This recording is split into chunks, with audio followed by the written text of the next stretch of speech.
आज के हमारे इस वीडियो का topic Y three phase voltage is 440 volt not 660। मतलब कि जब हम थ्री फेज वोल्टेज को चेक करते हैं तो वह 440 वोल्टेज ही क्यों होता है, वह 660 वोल्टेज क्यों नहीं होता। दोस्तों यह सवाल कई बार आपसे इंटरव्यू के अंदर भी पूछा जाता है। इंटरव्यू में आपसे इस तरीके से सवाल पूछते हैं कि अगर हम कभी फेज और न्यूट्रल के बीच में वोल्टेज चेक करते हैं तो वह होते हैं हमारे 220 वोल्टेज। लेकिन वहीं अगर हम दो फेज के बीच में जैसे रेड फेज और येलो फेज के बीच में वोल्टेज को मेजर करते हैं, मतलब दो फेज के बीच में वोल्टेज को मेजर करते हैं, तो वो होते हैं हमारे 440 वोल्टेज। लेकिन जब हम थ्री फेज के वोल्टेज को चेक करते हैं तो वो भी हमारा 440 वोल्टेज ही होता है। लेकिन यह तो हमारा 660 वोल्टेज होना चाहिए, ऐसा क्यों नहीं होता। तो दोस्तों इस वीडियो के स्टार्टिंग में ही मैं आपको एक सिंपल सा जवाब देने वाला हूँ। यहाँ पर 660 वोल्टेज की जो बात कर रहे हैं ये पूरी तरीके से गलत है। यहाँ पर गलती ऐसी होती है कि जब वह सिंगल फेज, टू फेज और थ्री फेज वोल्टेज की बात करते हैं तो वो आपस में इनको प्लस कर रहे होते हैं। मतलब कि अगर सिंगल फेज 220 वोल्टेज है तो दो फेज में क्या होगा, 220 प्लस 220, तो ये हो गया 440 वोल्टेज। और जब थ्री फेज की बात कर रहे हैं तो 220 प्लस 220 प्लस 220, तो ये हो गया 660 वोल्टेज। तो दोस्तों इस एडिशन के तरीके से जो हमको क्वेश्चन पूछा जाता है ये पूरी तरीके से गलत होता है। अभी मैं आपको इसको अच्छे से समझाऊं, इसके लिए आपको एक बात पता होनी चाहिए कि हमारे जो एडिशन होते हैं, जो हम जोड़ करते हैं, वह मुख्य दो टाइप में होते हैं। नंबर एक होता है हमारा स्केलर एडिशन और इसके अलावा एक और सेकंड एडिशन होता है जिसे हम वेक्टर एडिशन बोलते हैं। दोस्तों ये दोनों क्या है, इन दोनों में क्या अंतर है, इसको भी आपको हल्का सा समझ में आना चाहिए। जैसे अगर हम स्केलर एडिशन की बात करते हैं तो यह एक नॉर्मल ही एडिशन होता है। जैसे हम करते हैं ना, 2 + 2 क्या होता है, 4 होता है। जैसे मेरे पास में 2 किलो चीनी है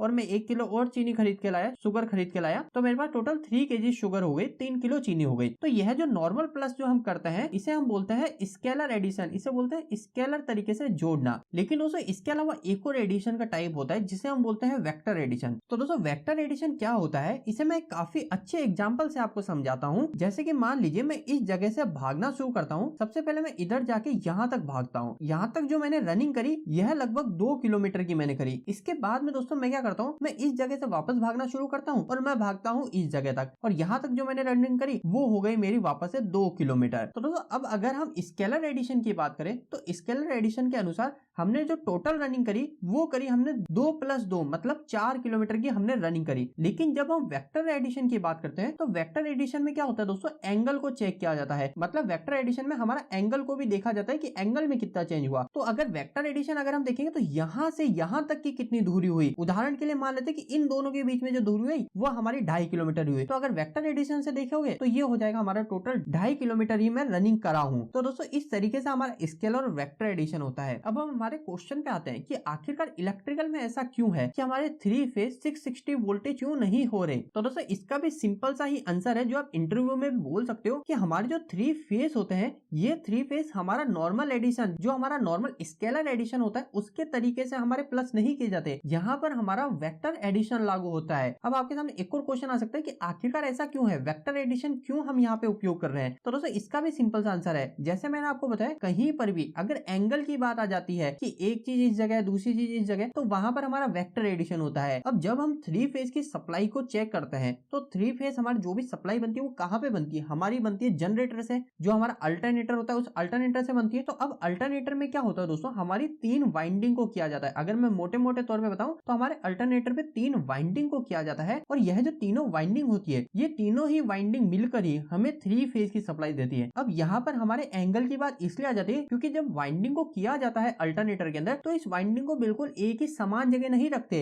एक वाइंडिंग को अगर इस जगह कर रहे हैं तो दूसरी वाइंडिंग को पहली वाइंडिंग के हमारे 120 डिग्री फेस एंगल पर दूसरी वाइंडिंग को करते हैं। तो हमारी इन तीनों वाइंडिंग के बीच में 120 डिग्री एंगल का डिफरेंस होता है। तो दोस्तों इसी एंगल डिफरेंस की वजह से अगर हम एडिशन की बात करते हैं तो वहां पर हमारा नॉर्मल स्केलर एडिशन की बात नहीं होगी, वहां पर होगी हमारी वेक्टर एडिशन की बात। और इसी वजह से ही हमारे जो थ्री फेज वोल्टेज होते हैं वह 660 वोल्टेज नहीं होते हैं, वह होते हैं हमारे 440 वोल्टेज। दोस्तों मैं यहाँ पे आपको एक और बात बताना चाहता हूँ। अगर आप ये सोच रहे हो कि आखिर वेक्टर एडिशन क्या होता है, इसे कैसे किया जाता है, आप इसके बारे में डिटेल में जानना चाहते हो तो सबसे पहली चीज तो इलेक्ट्रिकल में आपसे इसके बारे में ज्यादा नहीं पूछा जाएगा। आपसे बस नॉर्मल जनरली क्वेश्चन कर सकते हैं कि आखिर ऐसा क्यों है। आप सिंपल सा जवाब ऐसा दे सकते हो कि यहाँ पर हमारा वेक्टर एडिशन लागू होता है क्योंकि हमारे जो तीनों फेस होते हैं उन तीनों फेस के बीच में हमारा 120 डिग्री का एंगल डिफरेंस होता है। तो इसी वजह से यहाँ पे नॉर्मल स्केलर एडिशन नहीं करते, यहाँ पर वेक्टर एडिशन करते हैं। लेकिन अगर आपकी रुचि है, आप वेक्टर एडिशन को अच्छे से समझना चाहते हो, तो आपको यूट्यूब पे ऑलरेडी 20 से 30 मिनट के लेक्चर आपको देखने पड़ेंगे। उससे आप आसानी से वेक्टर एडिशन को समझ सकते हो। उम्मीद करता हूँ आज के इस वीडियो के माध्यम से जो आपका डाउट था 3 फेज सिस्टम को लेके वो क्लियर हो गया होगा। आपको आज का वीडियो कैसा लगा प्लीज एक लाइक और एक कमेंट करके जरूर बताइएगा। इसी तरीके के और वीडियोस देखने के लिए आप हमारे चैनल को सब्सक्राइब कर सकते हैं। आज के लिए इतना ही, धन्यवाद।